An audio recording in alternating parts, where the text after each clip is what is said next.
ಇಂದಿರಾ ಗಾಂಧಿ ಅವರ ಹತ್ಯೆಗೆ ಪ್ರತಿಕಾರವಾಗಿ ಚಾರಿತ್ರಿಕವಾದಂತ ಮಾರಣ ಹೋಮವನ್ನ ಸಿಖ್ಖರದ್ದು ಯಾರಾದರೂ ಮಾಡಿದ್ದಿದ್ರೆ ಈ 75 ವರ್ಷಗಳಲ್ಲಿ ಅದು ಕಾಂಗ್ರೆಸ್ ಸರ್ಕಾರ. ಕಳೆದ 10 ವರ್ಷಗಳಲ್ಲಿ ಭಾರತದ ಪ್ರಜಾಪ್ರಭುತ್ವ ಛಿದ್ರಗೊಂಡಿದೆ. ಎಲ್ಲೆಂದ್ರೆ ಅಲ್ಲಿ ಮಸೀದಿ ಕಟ್ಟಬಹುದು, ಆದರೆ ದೇವಸ್ಥಾನವನ್ನು ಕಟ್ಟಲಿಕ್ಕೆ ಇಲ್ಲಿ ಅವಕಾಶಗಳು ಸಿಗ್ತಾ ಇಲ್ಲ. ಇದ್ದ ದೇವಸ್ಥಾನಗಳನ್ನು ಉಳಿಸ್ಕೊಳ್ಳಿಕ್ಕೆ ಆಗ್ತಾ ಇಲ್ಲ. ಜಾತಿ ಹೆಸರಿನಲ್ಲಿ ಇಡೀ ದೇಶವನ್ನ ಛಿದ್ರಗೊಳಿಸುವ ಕೆಲಸವನ್ನು ಯಾರಾದರೂ ಮಾಡ್ತಾ ಇದ್ದಿದ್ರೆ ಸಂವಿಧಾನ ವಿರೋಧಿಯಾಗಿ, ಪ್ರಜಾಪ್ರಭುತ್ವ ವಿರೋಧಿಯಾಗಿ, ದೇಶ ವಿರೋಧಿಯಾಗಿ ಅದು ಮಿಸ್ಟರ್ ರಾಹುಲ್ ಗಾಂಧಿ. ಇವತ್ತು ಬಿಟ್ಟಿ ಭಾಗ್ಯಗಳನ್ನು ಇಟ್ಕೊಂಡು ಹಿಮಾಚಲ ಆಲ್ರೆಡಿ ದಿವಾಳಿ, ಪಂಜಾಬ್ ದಿವಾಳಿ, ಆಪ್ ಸರ್ಕಾರ ಈಗಾಗಲೇ ದೆಹಲಿಯನ್ನ ದಿವಾಳಿ ಮಾಡಿ ಆಗಿದೆ, ಕರ್ನಾಟಕ ದಿವಾಳಿ ಅಂಚಿನಲ್ಲಿದೆ. ಅದರ ಬಗ್ಗೆ ಮಾತಾಡೋದಿಲ್ಲ.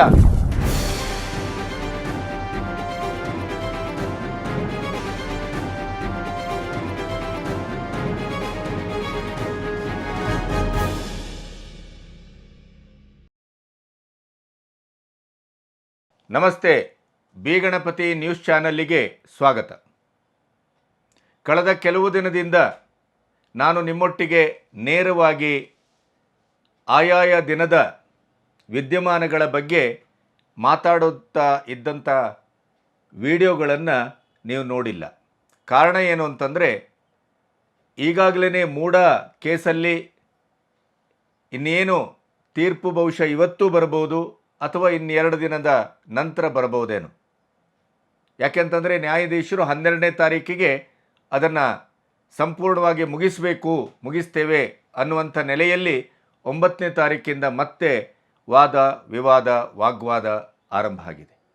ಆ ಹಿನ್ನೆಲೆಯಲ್ಲಿ ಅತ್ಯಂತ ಮುಖ್ಯವಾದಂಥ ಪಾತ್ರ ವಹಿಸಿದಂಥ ಸ್ನೇಹಮಯಿ ಕೃಷ್ಣ ಅವರ ಸಂದರ್ಶನವನ್ನು ಮಾಡಿದ್ದೆವು. ಆ ಸಂದರ್ಶನವನ್ನು ಪ್ರಸಾರ ಮಾಡ್ತಾ ಇರುವ ಹಿನ್ನೆಲೆಯಲ್ಲಿ ನಾನು ವಿಶೇಷವಾದಂಥ ನನ್ನ ಒಂದು ವಿಶ್ಲೇಷಣಾತ್ಮಕ ವಿಡಿಯೋವನ್ನು ತಾತ್ಕಾಲಿಕವಾಗಿ ನಾನು ಸ್ಥಗಿತಗೊಳಿಸಿದ್ದೆ. ಇನ್ನೊಂದು ನಿಮಗೆ ಹೇಳಬೇಕು, ನನ್ನ ಮೊಬೈಲು ಕರಪ್ಟ್ ಆದದ್ರಿಂದ ವಾಟ್ಸಪ್ಪಲ್ಲಿ ಗ್ರೂಪ್ ಮಾಡಿ ನನ್ನ ಪ್ರತಿಯೊಂದು ವಿಡಿಯೋವನ್ನು ನಾನು ಕಳಿಸ್ಕೊಡ್ತಾ ಇದ್ದೆ. ಆದರೆ ಅದನ್ನು ಈಗ ಕೆಲವು ದಿನದಿಂದ ಕಳಿಸ್ಲಿಕ್ಕೆ ಆಗ್ತಾ ಇಲ್ಲ. ಕೆಲವರು ಫೋನ್ ಮಾಡ್ತಾ ಇದ್ದಾರೆ, ಕಾಲ್ ಮಾಡ್ತಾ ಇದ್ದಾರೆ. ಹಾಗಾದರೆ ಸರ್, ನಿಮ್ಮ ವಿಡಿಯೋಗಳೇ ಬರ್ತಾ ಇಲ್ವೇ? ಇಲ್ಲೇನಾಗಿದೆ ಅಂತಂದರೆ, ನಾನು ವಾಟ್ಸಪ್ ಮೂಲಕ ಏನು ಕಳಿಸ್ತೇನೋ ಅದಷ್ಟನ್ನು ಮಾತ್ರ ನೀವು ನೋಡ್ತೀರಿ ಅಂತ ನನಗೆ ಅರ್ಥ ಆಗಿದೆ.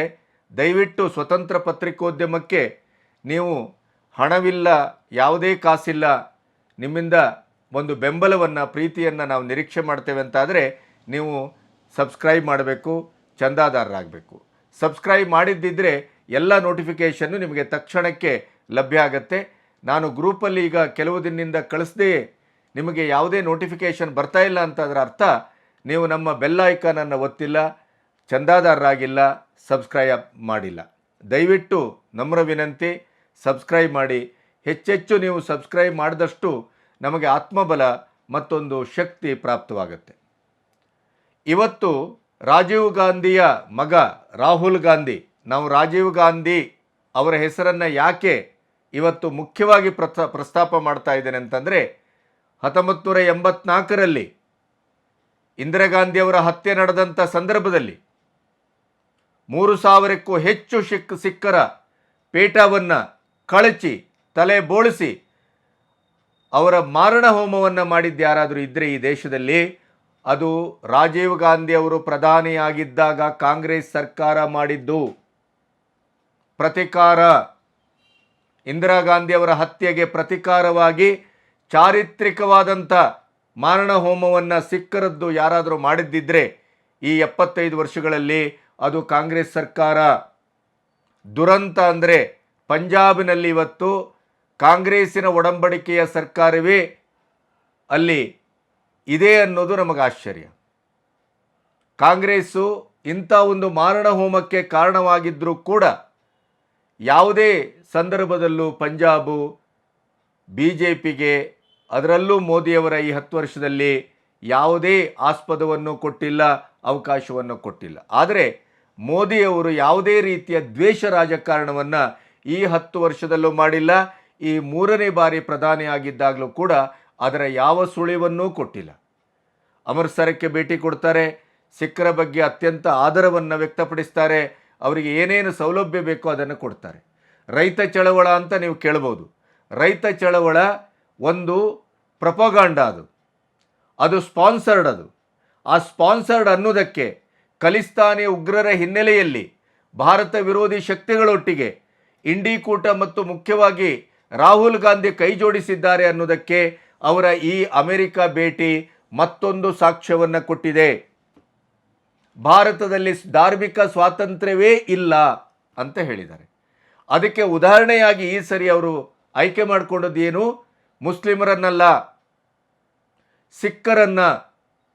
ಸಿಖ್ಖರಿಗೆ ಪೇಟ ತೊಡುವ ಸ್ವಾತಂತ್ರ್ಯ ಇಲ್ಲ, ಕಡಗ ತೊಡುವ ಸ್ವಾತಂತ್ರ್ಯ ಇಲ್ಲ ಅನ್ನುವ ಮೂಲಕ ಸಿಖ್ಖರನ್ನು ಈ ಸರಿ ಒಂದು ಹರಿಯಾಣ ಚುನಾವಣೆಯ ಆಯುಧವನ್ನಾಗಿ ಬಳಸಿದ್ದಾರೆ ಅನ್ನೋದು ಯಾರಿಗೂ ವಿಶೇಷವಾಗಿ ಅದರ ಬಗ್ಗೆ ವಿಶ್ಲೇಷಣೆಯನ್ನು ಕೊಡಬೇಕಾಗಿಲ್ಲ. ಹರಿಯಾಣ ಚುನಾವಣೆಯ ಒಂದು ಪ್ರಚಾರ ಕಾರ್ಯವನ್ನು ಭಾರತದ ನೆಲದಲ್ಲಿ ಮಾಡಬಹುದು.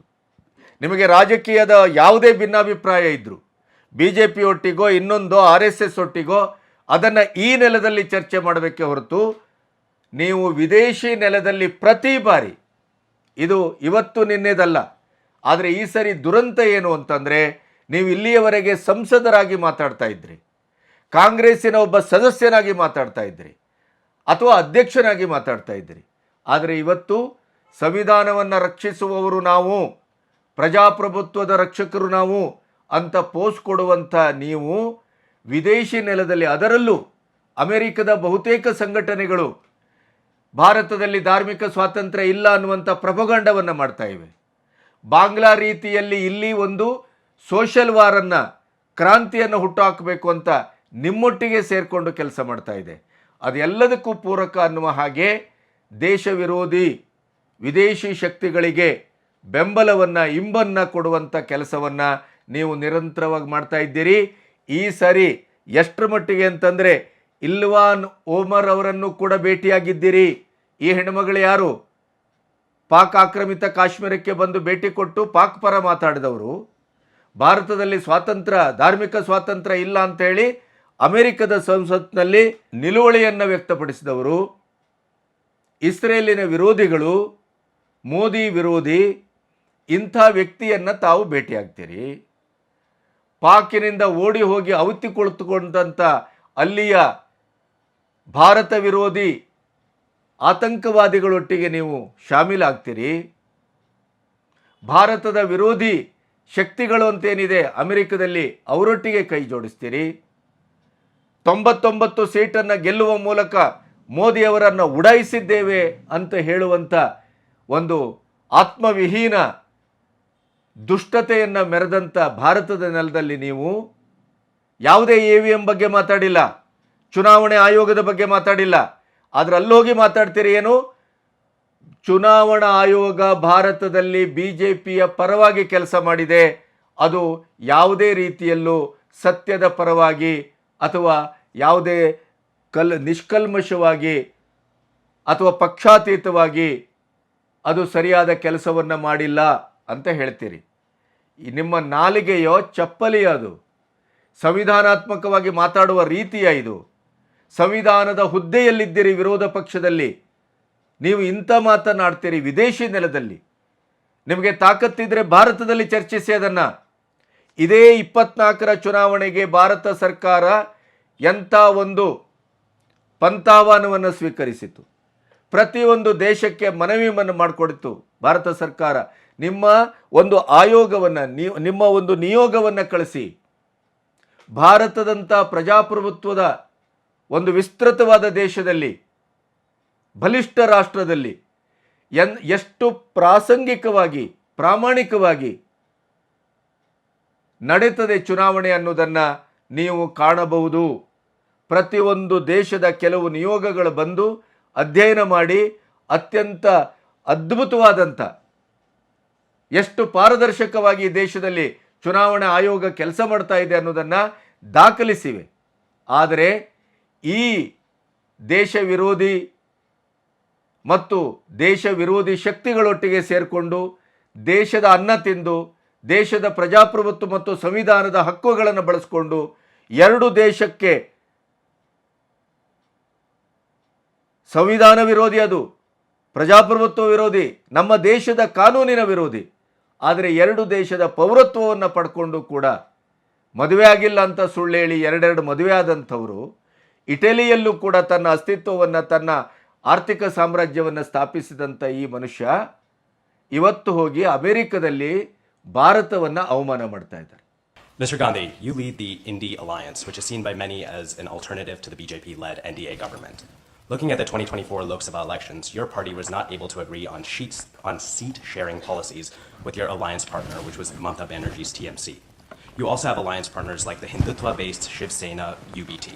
My question is, if elected, how will you effectively run a government with such a divided coalition that cannot seem to agree on anything except for the removal of Prime Minister Modi?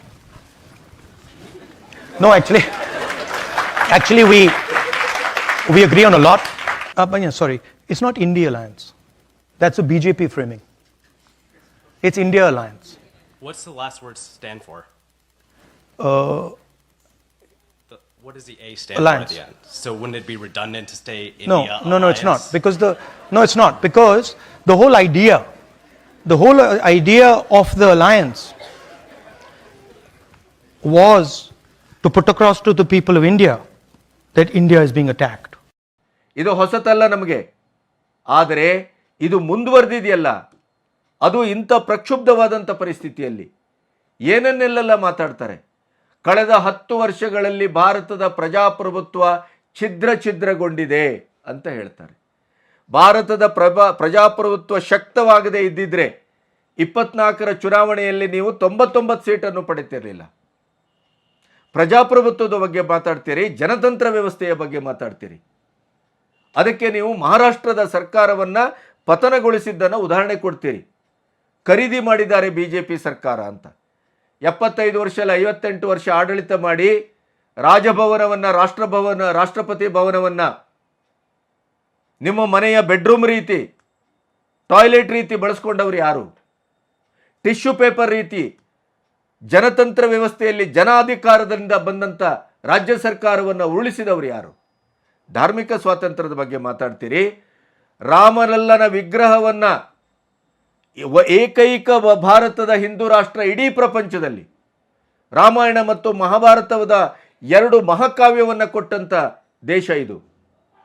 Archaeological department ಅದು ರಾಮ ಸೇತು ಇರ್ಬೋದು, ರಾಮ ಜನ್ಮಭೂಮಿ ಇರ್ಬೋದು, ಮಥುರಾ ಇರ್ಬೋದು, ಕೃಷ್ಣನ ದ್ವಾರಕೆ ಇರ್ಬೋದು, archaeological ಎವಿಡೆನ್ಸನ್ನು ಕೊಟ್ಟಿದೆ, ಚಾರಿತ್ರಿಕವಾದ ಸ್ಥಳಗಳು ಅಂತ. ಅದನ್ನು ಪಡ್ಕೊಳ್ಳಿಕ್ಕೆ ಭಾರತದಲ್ಲಿ ಬಹುಸಂಖ್ಯಾತ ಹಿಂದೂಗಳು 520 ವರ್ಷ ಹೋರಾಟ ಮಾಡಬೇಕಾಯಿತು.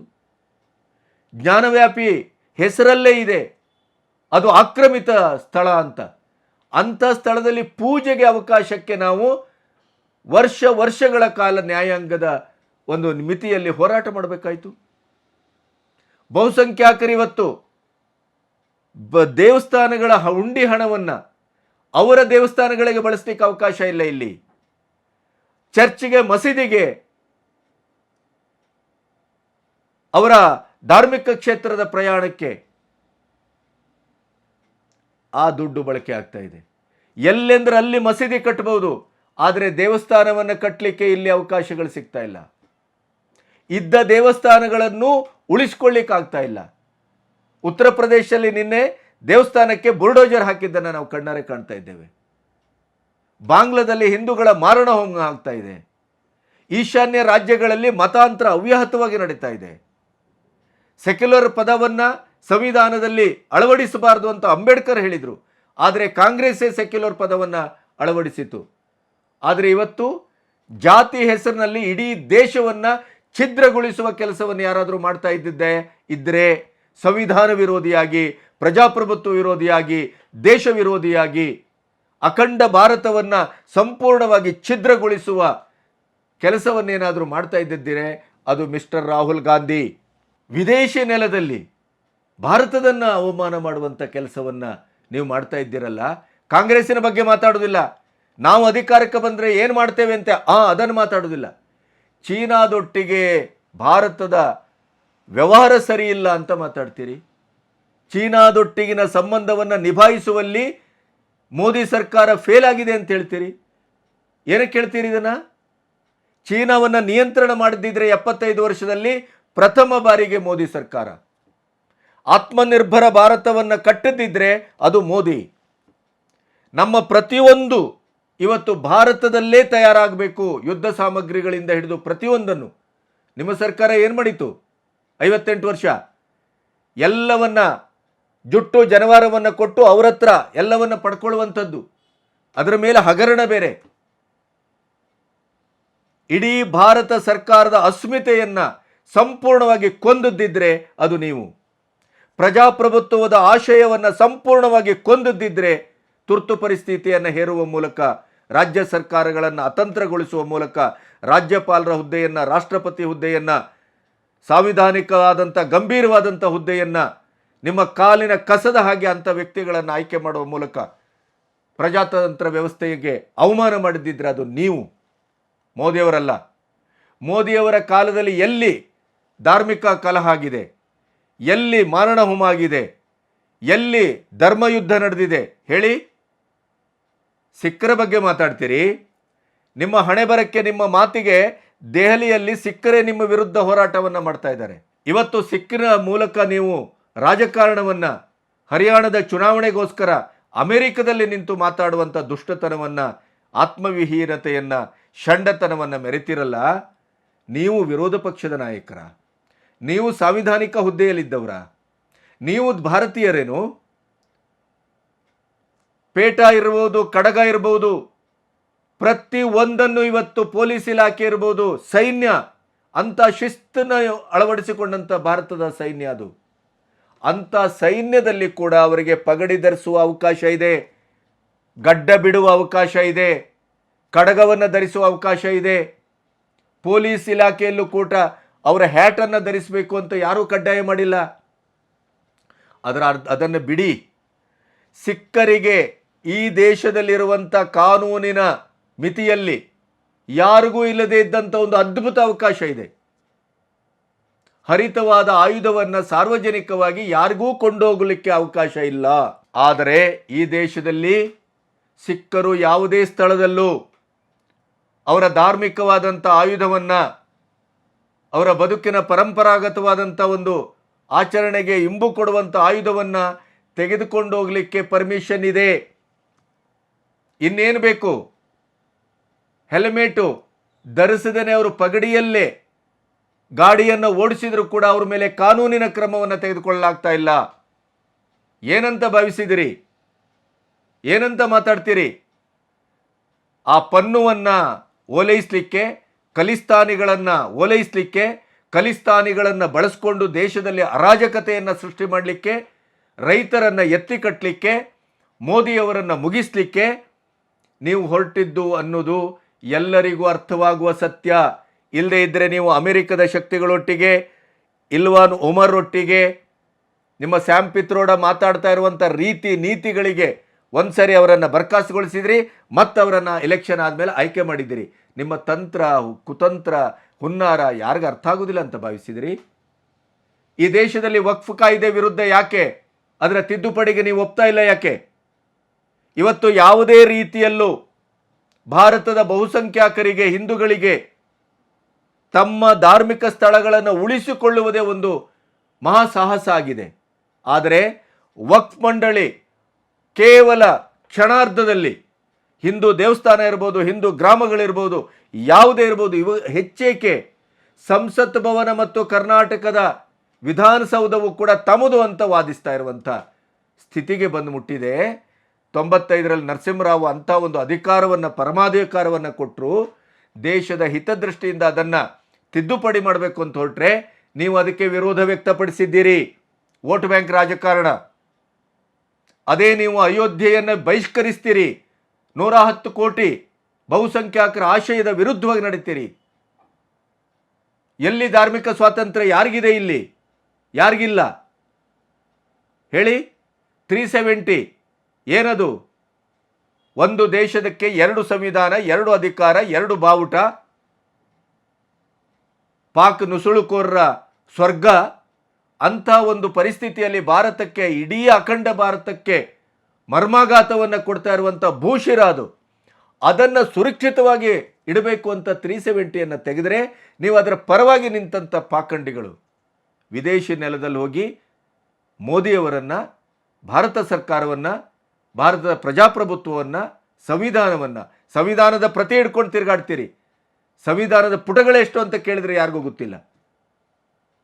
ಇವತ್ತು ಇಡೀ ರಾಮ ಮತ್ತು ಕೃಷ್ಣನನ್ನು ವಿರೋಧಿಸ್ತೀರಿ, ಮಹಾಕಾವ್ಯಗಳನ್ನು ವಿರೋಧಿಸ್ತೀರಿ, ಹಿಂದೂಗಳನ್ನು ವಿರೋಧಿಸ್ತೀರಿ. ಅದೇ ಸಂವಿಧಾನವನ್ನು ರಚಿಸಿದಂಥ ಅಂಬೇಡ್ಕರ್ ಅವರು ಸಂವಿಧಾನದ ಪುಸ್ತಕದಲ್ಲಿ ಮಹಾಭಾರತ ಮತ್ತು ರಾಮಾಯಣದ ಚಿತ್ರಗಳನ್ನು ಹಾಕಿದ್ದಾರೆ. ಅದರ ಅರ್ಥ ಏನು ಅಂತ ಭಾವಿಸಿದ್ರಿ? ಏನದರ ಅರ್ಥ? ವಿದೇಶಿ ನೆಲದಲ್ಲಿ ಭಾರತವನ್ನು, ಚೀನಾವನ್ನು ಹೊಗಳ್ತೀರಿ, ಅಮೆರಿಕವನ್ನು ಹೊಗಳ್ತೀರಿ. ಇದು ನಿಮ್ಮದು ಹೊಸ್ತಲ್ಲ. ನೀವೇನು ಇವತ್ತು ಮಾತಾಡ್ತಾ ಇರುವಂಥದ್ದು ಅಲ್ಲ. ಬಹಳ ಕಾಲದಿಂದ ಇದನ್ನು ಮಾಡ್ಕೊಬಂದಿದ್ದೀರಿ. ಸಿಖ್ ಮಾರಣ ಹೋಮದ ಬಗ್ಗೆ ಮಾತಾಡೋದಿಲ್ಲ ನೀವು. ಇದೇ ನಿಮ್ಮ ತಂದೆಯವರು ರಾಜೀವ್ ಗಾಂಧಿ ಅವರು ಏನು ಹೇಳಿದ್ರು? ಬೃಹತ್ ಮರಗಳು ಉರುಳುವಾಗ ನೆಲ ನಡಗುತ್ತದೆ, ಅದಕ್ಕೆ ನಾವು ಏನೂ ಮಾಡಲಿಕ್ಕಾಗೋದಿಲ್ಲ, ಅದೊಂದು ಸಹಜವಾದ ಪ್ರಕ್ರಿಯೆ. ಅಂದರೆ ಇಂದಿರಾ ಗಾಂಧಿಯನ್ನು ಕೊಂದಿದ್ದೀರಿ, ಆದ್ದರಿಂದ ಈ ಮಾರಣ ಹೋಮವನ್ನು ನೀವು ಅನುಭವಿಸತಕ್ಕದ್ದು ಅಂತ ಹೇಳಿಕೆ ಕೊಟ್ಟದ್ದು ಯಾರು? ಮೋದಿಯವರ? ಅಟಲ್ ಬಿಹಾರಿ ವಾಜಪೇಯಿಯವರ? ಅಡ್ವಾಣಿಯವರ? RSS? ಯಾರು? ನಿಮ್ಮ ತಂದೆಯವರೇ ಕೊಟ್ಟದ್ದು. ಅದೇ ಸಿಖ್ಖರಿಗೆ ಇವತ್ತು ಓಲೈಕೆ ರಾಜಕಾರಣದ ಮೂಲಕ ವೋಟ್ ಬ್ಯಾಂಕ್ ರಾಜಕಾರಣವನ್ನು ಸಂರಕ್ಷಿಸಿಕೊಳ್ಳಲಿಕ್ಕೆ ಹೊರಟಿದ್ದೀರಿ. ಮಾನ ಮರ್ಯಾದೆ, ದೇಶದ ಬಗ್ಗೆ ಇರುವಂಥ ಕಾಳಜಿ, ನೀವು ಎಂಥ ನಿಕೃಷ್ಟ ರಾಜಕಾರಣಿ ಮತ್ತು ವ್ಯಕ್ತಿ ಅಂತ ಇಡೀ ದೇಶ ಅಲ್ಲ, ಪ್ರಜಾಪ್ರಭುತ್ವವನ್ನು ನಂಬಿದಂಥ ಪ್ರತಿಯೊಬ್ಬರು ಇವತ್ತು ನಿಮ್ಮನ್ನು ಗೇಲಿ ಮಾಡ್ತಾ ಇದ್ದಾರೆ. ಅಮೆರಿಕದ ಒಂದು ಪತ್ರಿಕೆ, ಈ ರಾಹುಲ್ ಗಾಂಧಿ ಭಾರತದಿಂದ ಬಂದಿದ್ದಾರೋ ಪಾಕಿಸ್ತಾನದಿಂದ ಬಂದಿದ್ದಾರೋ ಅಂತ ಬರೆದಿದೆ, ತೋರಿಸ್ತೇವೆ ನೋಡಿ. ಅಂದರೆ ಅಮೆರಿಕದಲ್ಲಿದ್ದಂಥ ಪತ್ರಕರ್ತರಿಗೇ ನಿಮ್ಮ ಮಾತು ಮುಜುಗರವನ್ನು ತಂದಿದೆ. ದೇಶದ ಭದ್ರತೆ, ದೇಶದ ಅಖಂಡತೆ, ದೇಶದ ಘನತೆ, ದೇಶದ ಗೌರವ, ಇದನ್ನು ಇವತ್ತು 10 ವರ್ಷಗಳಲ್ಲಿ ಆಚಂದ್ರಾರ್ಕವಾಗಿ ನಿಲ್ಲಿಸಿದ್ದು ಯಾರಾದರೂ ಇದ್ದರೆ ಅದು ಪ್ರಧಾನಿ ಮೋದಿ. ನೀವು 58 ವರ್ಷಗಳಲ್ಲಿ 75 ವರ್ಷದ ಸ್ವತಂತ್ರ ಭಾರತದಲ್ಲಿ ಹಾವಾಡಿಗರ ದೇಶವಾಗಿ ಇಟ್ಟಿದ್ದೀರಿ. ಬಡತನ ಮತ್ತು ನಿರುದ್ಯೋಗ, ICC ಅಂತ ಉಗ್ರಗಾಮಿತ್ವಕ್ಕೆ ಮುಂದೊಂದಿನ ಅವಕಾಶ ಕೊಡಬಹುದು ಅಂತ ಹಿಂದೊಮ್ಮೆ ಮಾತಾಡಿದ್ದೀರಿ. ನೀವೇನು ಬಡತನವನ್ನು ಇದನ್ನು ಮಾಡಿದ್ರಿ, ಹಠಾವೋ ಮಾಡಿದ್ರಿ, ಗರೀಬಿ ಹಠಾವೋ ಮಾಡಿದ್ರಲ್ಲ ನಿಮ್ಮ ಅಜ್ಜಿ. ಎಲ್ಲೋಯ್ತು ಗರೀಬಿ ಹಠಾವೋ? ಎಲ್ಲಿ ನಿರುದ್ಯೋಗವನ್ನು ತೊರೆದು ಹಾಕಿದ್ದೀರಿ? ಇದೇ ಮೋದಿ ಬರುವ ಮೊದಲು UPA ಸರ್ಕಾರ 10 ವರ್ಷ ಇತ್ತಲ್ಲ, ಏನು ಹಗರಣಗಳನ್ನು ಬಿಟ್ಟರೆ ಇನ್ನೇನು ಮಾಡಿದ್ರಿ? ಶಾಡೋ ಪ್ರಧಾನಿಯಾಗಿ ಸೋನಿಯಾ ಗಾಂಧಿ ಅವರು ಮಾಡಬಾರದ ಕೆಲಸವನ್ನು ಮಾಡಿದರು. ಅದನ್ನು ಬಿಟ್ಟರೆ ಇನ್ನೇನು ಸಾಧನೆ ಮಾಡಿಲ್ಲ. ಮೋದಿಯವರನ್ನು ವಿರೋಧಿಸಬೇಕು, BJPಯವರನ್ನು ವಿರೋಧಿಸಬೇಕು ಅನ್ನೋ ಬರದಲ್ಲಿ ದೇಶಕ್ಕೆ ಅವಮಾನವನ್ನು ಮಾಡ್ತಾ ಇದ್ದೀರಿ. ಸಿಖ್ ಸಮುದಾಯಕ್ಕೆ ಪ್ರಾಯಶಃ ಪ್ರಪಂಚದಲ್ಲೇ ಎಲ್ಲೂ ಇಲ್ಲದೇ ಇದ್ದಂಥ ಸ್ವಾಯತ್ತೆ, ಸ್ವಾತಂತ್ರ್ಯ ಧಾರ್ಮಿಕವಾಗಿ ಈ ದೇಶದಲ್ಲಿ ಮಾತ್ರ ಇದೆ. ಅದೇ ರೀತಿಯಲ್ಲಿ ಮುಸ್ಲಿಮರಿಗೆ ಕೂಡ ಪಾಕಿಸ್ತಾನವನ್ನು ಒಡ್ಕೊಂಡೋದ್ರಿ, ಬಾಂಗ್ಲಾವನ್ನು ಒಡ್ಕೊಡ್ಲಾಯಿತು, ಪಾಪ್ಯುಲೇಷನ್ ಎಕ್ಸ್ಚೇಂಜ್ ಮಾಡಬೇಕು ಅಂತ ಹೇಳಿದರು ಸ್ವತಃ ಅಂಬೇಡ್ಕರ್. ಆದರೆ ಅದನ್ನು ನೀವು ಮಾಡಿಲ್ಲ.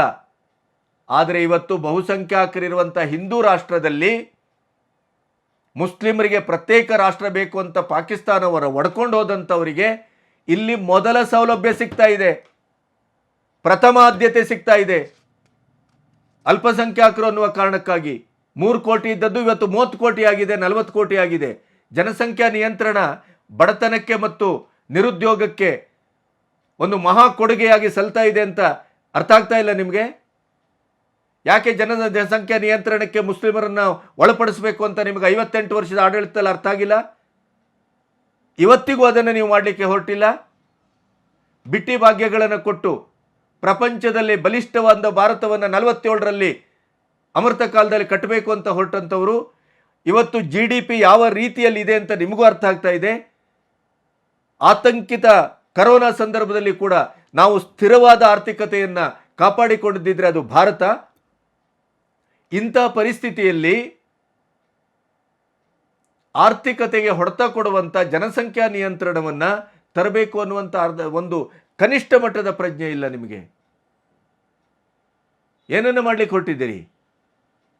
ಅಂದರೆ ಭಾರತದಂಥ ದೇಶ ಬಲಿಷ್ಠಗೊಳ್ತಾ ಇದೆ, ಸ್ವತಂತ್ರಗೊಳ್ತಾ ಇದೆ, ಸ್ವಾಯತ್ತಗೊಳ್ತಾ ಇದೆ, ಆತ್ಮನಿರ್ಭರ ಭಾರತವಾಗಿ ಮರುನಿರೂಪಣೆಗೊಳ್ತಾ ಇದೆ, ಶಕ್ತ ಭಾರತವಾಗ್ತಾ ಇದೆ.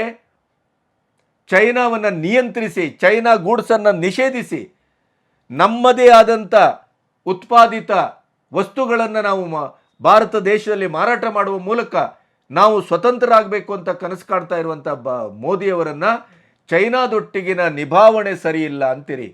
ಚೈನಾವನ್ನು ಆಹ್ವಾನಿಸ್ತಾ ಇದ್ದೀರಿ, ಅಮೆರಿಕವನ್ನು ಆಹ್ವಾನಿಸ್ತಾ ಇದ್ದೀರಿ, ಇಂಗ್ಲೆಂಡನ್ನು ಆಹ್ವಾನಿಸ್ತಾ ಇದ್ದೀರಿ ಭಾರತದ ಪ್ರಜಾಪ್ರಭುತ್ವವನ್ನು ರಕ್ಷಿಸಿ ಅಂತ. ಅಂದರೆ ನಿಮಗೆ ಈಗ ಮೂರನೇ ಶಕ್ತಿ ಬೇಕಾಗಿದೆ. ಭಾರತದ ಒಳಗಡೆ ಏನಕ್ಕೇನು ಅಧಿಕಾರಕ್ಕೆ ಬರಬೇಕು ಅಂದರೆ ಭಾರತದ ಒಳಶಕ್ತಿಗಳು ಬೇಕಾಗಿಲ್ಲ ನಿಮಗೆ. ಭಾರತದ ಅಖಂಡತೆ ಬೇಕಾಗಿಲ್ಲ, ಭಾರತದ ಅಭಿವೃದ್ಧಿ ಬೇಕಾಗಿಲ್ಲ, ಭಾರತದ ಶಕ್ತಿಯುತವಾದಂಥ ಬೆಳವಣಿಗೆ ಬೇಕಾಗಿಲ್ಲ. ಭಾರತಕ್ಕೆ ಬೇಕಾಗಿರುವುದು ನಿಮಗೆ ಹಿಂದುಗಡೆಯ ಮಾರ್ಗದಿಂದ, ಬ್ಯಾಕ್ ಡೋರಿಂದ, ಅದು ವಿದೇಶಿ ಶಕ್ತಿಗಳ ಆಶ್ರಯದಿಂದ ನೀವು ಅಧಿಕಾರಕ್ಕೆ ಬರಬೇಕು ಅಂತ ಹೊರಟಿದ್ದೀರಿ. ಭಾರತವನ್ನು ಇಷ್ಟು ಅವಮಾನ ಮಾಡುವಂಥ ನಿಮ್ಮಂಥ ಪಾಖಂಡಿಗಳು ದೇಶದ್ರೋಹಿಗಳಲ್ಲದೆ ಇನ್ನೇನು, ದೇಶದಲ್ಲಿ ಯಾಕೆ ಇರಬೇಕು ನೀವು? ನಿಮ್ಮನ್ನು ದೇಶದಿಂದ ಬರ್ಖಾಸ್ತುಗೊಳಿಸಬೇಕು, ದೇಶದಿಂದ ಹೊರ ಹಾಕಬೇಕು, ನಿಮ್ಮನ್ನು ದೇಶದ್ರೋಹಿಗಳು ಅಂತ ನಿಮ್ಮನ್ನು ಘೋಷಿಸಬೇಕು. ಅದಲ್ಲದೆ ಇದ್ದರೆ ನೀವು ದೇಶದ ಹೊರಗಡೆ ನಿಂತುಕೊಂಡು ದೇಶದವನ್ನು ಅವಮಾನ ಮಾಡುವಂಥ ಕೆಲಸವನ್ನು ಮಾಡ್ತಾ ಇದ್ದೀರಲ್ಲ. 2022ರಲ್ಲಿ ಬ್ರಿಟನ್ನ ದೇಶಾದ್ಯಂತ ಭಾರತದ ಧ್ವನಿ ಅಲ್ಲಿ ಹೋಗಿ ಮಾತಾಡಿದ್ರಿ. ಬ್ರಿಟನ್ನಲ್ಲಿ ಭಾರತದಲ್ಲಿ ಜನರ ಧ್ವನಿಯನ್ನು ಹತ್ತಿಕ್ಕಲಾಗ್ತಾ ಇದೆ. ಕೇವಲ ಚೈನಾದಲ್ಲಿ ಮತ್ತು ಭಾರತಕ್ಕೆ ನೀವು ಕಂಪೇರ್ ಮಾಡಿದಿರಿ. ಭಾರತದಲ್ಲಿ 2018ರಲ್ಲಿ ಜರ್ಮನಿಗೆ ಹೋದಾಗ ಭಾರತದಲ್ಲಿ ಒಂದು ದಿನಕ್ಕೆ 400 ಉದ್ಯೋಗ ಸೃಷ್ಟಿ ಆಗ್ತಾ ಇದ್ದರೆ ಅದೇ ನೀವು ಚೈನಾದಲ್ಲಿ 50,000 ಉದ್ಯೋಗ ಸೃಷ್ಟಿ ಆಗ್ತಾ ಇದೆ ಅಂತ ಹೇಳಿದ್ರಿ. ಇವತ್ತು ಚೈನಾದ ಆರ್ಥಿಕತೆ, ಚೈನಾದ ದಿವಾಳಿ, ಚೈನಾದ ಮಟ್ಟ, ಜನಜೀವನ ಮಟ್ಟ ಏನಾಗ್ತಾ ಇದೆ ಅನ್ನೋದು ನಿಮ್ಮ ಕಣ್ಣೆದುರೇ ಇದೆ. ಭಾರತದ ಏನಾಗ್ತಾ ಇದೆ ಅನ್ನೋದು ನಿಮ್ಮ ಕಣ್ಣೆದುರಿದೆ. ಅಂದರೆ ನಿರಂತರವಾಗಿ 2018ರಲ್ಲಿ ಬಹ್ರೈನ್ಗೆ ಹೋದಾಗ ನಿರುದ್ಯೋಗ, ಬಡತನ, ಐಸಿಸ್ ಅಂತ ಉಗ್ರವಾದಕ್ಕೆ ಎಡೆ ಕೊಡ್ತದೆ ಅಂತ ನೀವೇ ಆಹ್ವಾನಿಸಿದಿರಿ ಉಗ್ರರನ್ನು.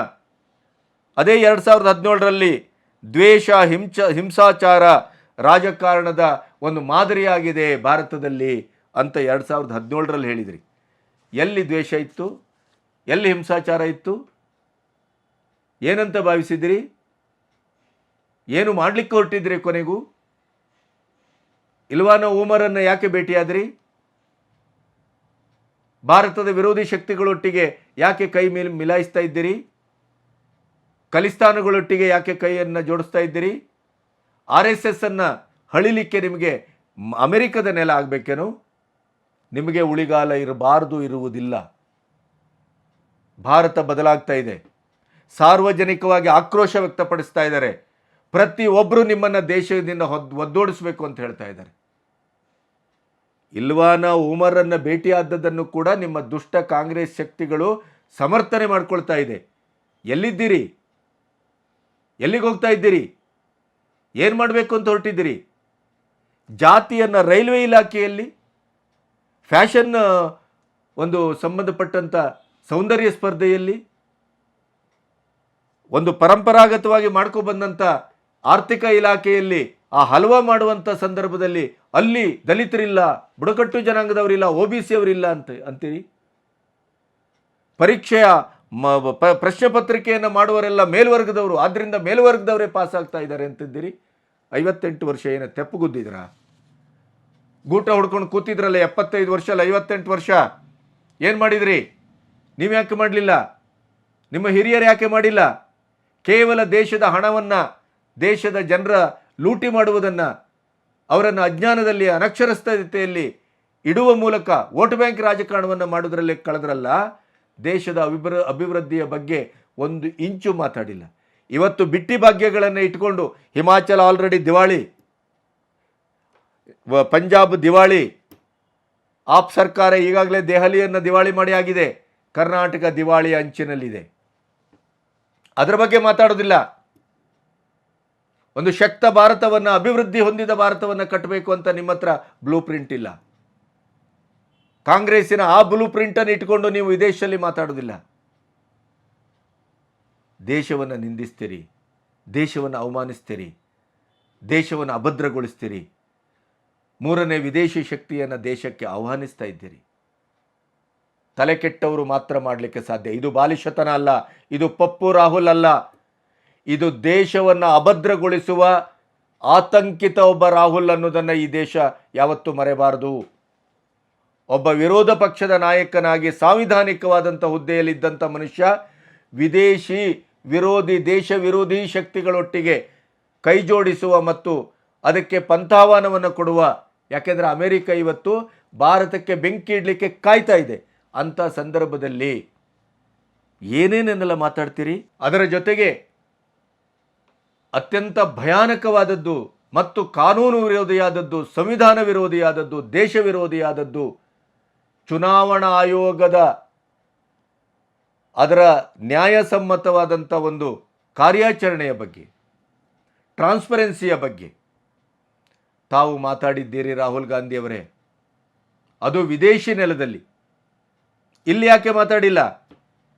ಒಮ್ಮೆ ಚುನಾವಣಾ ಆಯೋಗ BJPಯ ಕೈಗೊಂಬೆ ಆಗಿದ್ದಿದ್ರೆ ಯಾಕೆ BJP ಬಹುಮತವನ್ನು ಪಡ್ಕೊಂಡಿಲ್ಲ? ನಿಮಗೆ ಯಾಕೆ ಇವತ್ತು 4ನೇ ಬಾರಿ ಕೈ ತಪ್ಪಿದ ವಿರೋಧ ಪಕ್ಷದ ನಾಯಕತ್ವದ ಹುದ್ದೆ ಸಿಗ್ತಾ ಇತ್ತು? 99 ಸೀಟಾದರೂ ಕನಿಷ್ಠ ಮಟ್ಟದಲ್ಲಿ ನೀವು ಪಡೆದ್ರಲ್ಲ, ಅದು ಯಾವುದರ ಪರಿಣಾಮ ಹೇಳಿ? ಇಲ್ಲಿದ್ದಾಗ ಚುನಾವಣಾ ಆಯೋಗದ ಬಗ್ಗೆ ಮಾತಾಡಬೇಕು ಅಂತ ಅನಿಸಿಲ್ಲ ನಿಮಗೆ, ವಿದೇಶಕ್ಕೆ ಹೋದಾಗ ಮಾತಾಡಬೇಕು ಅಂತ ಅನಿಸ್ತದೆ. ಎಲ್ಲ ನಿಮ್ಮ ಅಸ್ತಿತ್ವ ಇರುವುದೇ ವಿದೇಶದಲ್ಲಿ. ಚೌಧರಿ ಅವರು ಬ್ಲಿಟ್ಸ್ ಪತ್ರಿಕೆಯ ಸಂಪಾದಕರು ಈಗಾಗಲೇ ನಿಮ್ಮ ಇಡೀ ವಿಶ್ವರೂಪವನ್ನು ಪ್ರಪಂಚದ ಎದುರು ಇಟ್ಟಿದ್ದಾರಲ್ಲ. ಮದುವೆ ಆದದ್ದು, ಮಕ್ಕಳಿದ್ದದ್ದು, 2 ದೇಶದ ಪೌರತ್ವ, ಇಟಲಿಯಲ್ಲಿ ನಿಮ್ಮ ಅಸ್ತಿತ್ವ ಏನಿದೆ, ಬ್ರಿಟನ್ನಲ್ಲಿ ಏನಿದೆ, ಅಮೆರಿಕದಲ್ಲಿ ಏನಿದೆ, ನೀವು ಯಾರ್ಯಾರೊಟ್ಟಿಗೆ ಒಡನಾಟ ಮಾಡ್ತಾ ಇದ್ದೀರಿ? ನೀವು ಮತ್ತು ನಿಮ್ಮ ತಾಯಿ ಸೋನಿಯಾ ಗಾಂಧಿ ಅವರು ಪಾಕಿಸ್ತಾನದ ಪರವಾಗಿ ಎಷ್ಟು ಕೆಲಸ ಮಾಡ್ತಾ ಇದ್ದೀರಿ? ನಿಮ್ಮ ತಂದೆ ರಾಜೀವ್ ಗಾಂಧಿಯವರನ್ನು ಮದುವೆ ಆದದ್ದು ಕೂಡ ಸ್ಪೈ ದಂಧೆಯ ಒಂದು ಭಾಗ ಅನ್ನೋದನ್ನು ಕೂಡ ಅವರು ತೆರೆದಿಡ್ತಾ ಇದ್ದಾರೆ. ನಿಮಗೆ ದಮ್ಮಿದ್ರೆ ಅವರನ್ನ ಯಾಕೆ ಪ್ರಶ್ನಿಸ್ತಾ ಇಲ್ಲ? ನಿಮಗೆ ದಮ್ಮಿದ್ರೆ ಅದಕ್ಕೆ ಯಾಕೆ ಉತ್ತರ ಕೊಡ್ತಾ ಇಲ್ಲ?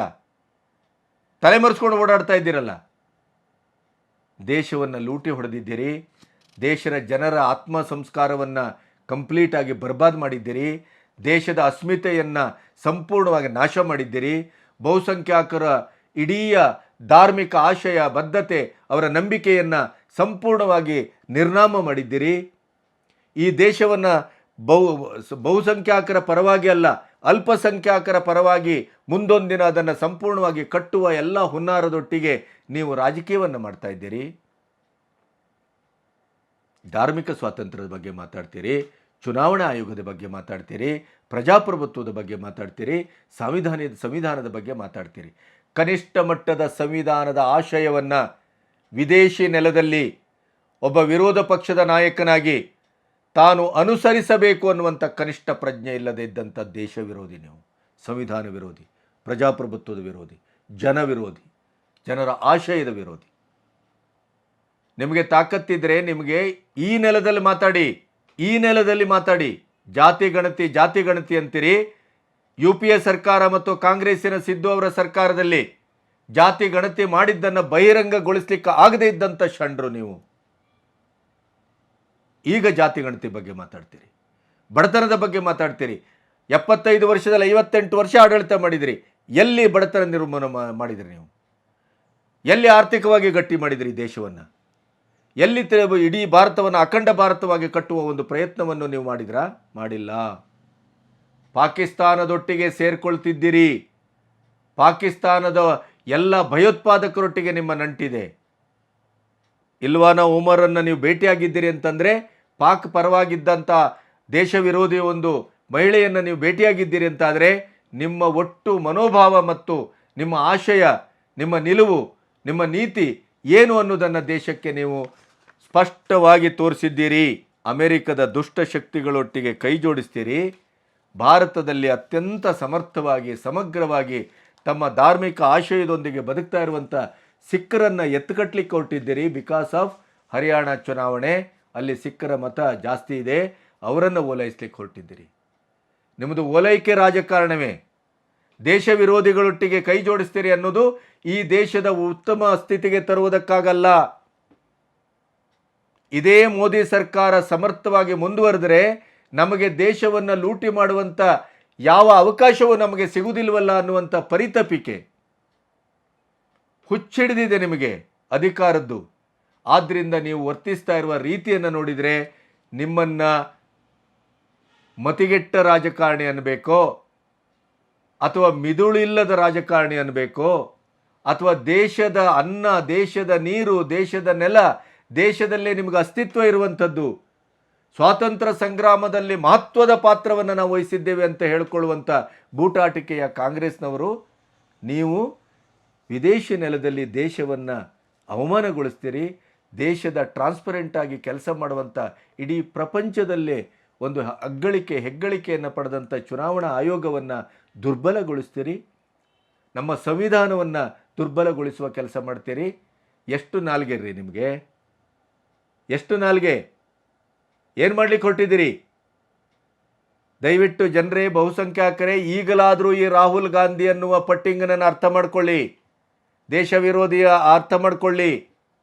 ಇಲ್ಲದಿದ್ರೆ ಇವನು ದೇಶವನ್ನು ಸಂಪೂರ್ಣವಾಗಿ ಮಾರಾಟ ಮಾಡ್ತಾರೆ. ಇವರು ಈ ವಿದೇಶಿ ಶಕ್ತಿಗಳೊಟ್ಟಿಗೆ ದೇಶವನ್ನು ಮತ್ತೆ ಅತಂತ್ರಗೊಳಿಸ್ತಾರೆ, ಮತ್ತೆ ಸ್ವಾತಂತ್ರ್ಯ ಸಂಗ್ರಾಮವನ್ನು ಮಾಡಬೇಕಾದಂಥ ತುರ್ತನ್ನು ಈ ದೇಶಕ್ಕೆ ತಂದು ನಿಲ್ಲಿಸ್ತಾರೆ. ಇದು ಶತಸಿದ್ಧ. ವಿಡಿಯೋ ದೀರ್ಘವಾಗಿದೆ, ದಯವಿಟ್ಟು ಕೊನೆಯವರೆಗೂ ನೋಡಿ, ನಿಮ್ಮ ಕಮೆಂಟನ್ನು ಹಾಕಿ. ಯಾಕೆ ನಾನು ದೀರ್ಘವಾಗಿ ಮಾತಾಡ್ತಾ ಇದ್ದೇನೆ ಅಂತಂದರೆ, ಈ ದೇಶ ವಿರೋಧಿ ದುಷ್ಟಶಕ್ತಿಗಳೊಟ್ಟಿಗೆ ನಾವಿವತ್ತು ಹೋರಾಟವನ್ನು ಮಾಡದೇ ಇದ್ದರೆ ಭಾರತದ ಅಸ್ಮಿತೆಯು ಉಳಿಯುವುದಿಲ್ಲ, ಭಾರತದ ಅಖಂಡತೆಯು ಉಳಿಯುವುದಿಲ್ಲ, ಭಾರತದ ಸಮಗ್ರತೆಯು ಉಳಿಯುವುದಿಲ್ಲ. ಇವತ್ತು ಬಹುತ್ವದಲ್ಲಿ ಏಕತ್ವವನ್ನು ಪ್ರತಿಪಾದಿಸುವ ಏಕೈಕ ದೇಶ ಇದು. ಆದರೆ ಇವತ್ತು ರಾಹುಲ್ ಗಾಂಧಿ ಏನು ಮಾಡ್ತಾ ಇದ್ದಾರೆ? ಜಾತಿ, ಧರ್ಮ, ಪಂಗಡ, ವರ್ಗ, ಎಲ್ಲ ಭಾಷೆ, ಎಲ್ಲ ನೆಲೆಯಲ್ಲೂ ಭಾರತವನ್ನು ಛಿದ್ರಗೊಳಿಸುವಂಥ ಕೆಲಸವನ್ನು ಮಾಡ್ತಾ ಇದ್ದಾರೆ ಅನ್ನೋದು ನಿಮಗೆ ಅರ್ಥ ಆದರೆ ಭಾರತಕ್ಕೆ ಭವಿಷ್ಯ ಇದೆ. ಇಲ್ಲದೇ ಇದ್ದರೆ ನಮ್ಮ ಮಕ್ಕಳಿಗೆ ನಾವು ರಕ್ತಸಿಕ್ತ ಭಾರತವನ್ನು ಬಿಟ್ಟು ಹೋಗಬೇಕಾಗತ್ತೆ. ನೆನ್ಪಿಡಿ.